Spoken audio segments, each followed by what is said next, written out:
অন্যের কাছে যত কম আশা রাখবেন ততই আপনার জন্য ভালো। আসলে আমরা বাঙালিরা এখন এমন একটা অবস্থা হয়েছে, আমরা পরের কাছে আশাটা অনেক বেশি করি, যেটা কোনো প্রয়োজনই নাই, কোনো দরকার নাই।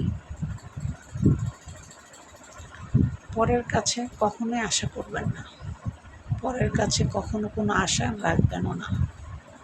পৃথিবীতে যদি সুখ চান, শান্তি চান, তাহলে পরের কাছে আশা করা ছেড়ে দেন।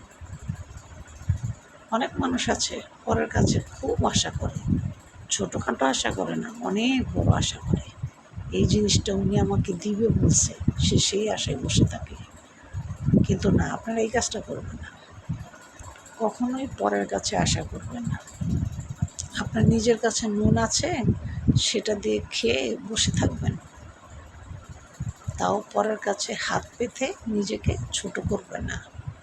আর অন্যের কাছে আশা করা বাদ দেন, নিজের পায়ে, নিজের যোগ্যতায় নিজে কিছু করার চেষ্টা করেন, তাহলে পৃথিবীতে ভালো থাকতে পারবেন।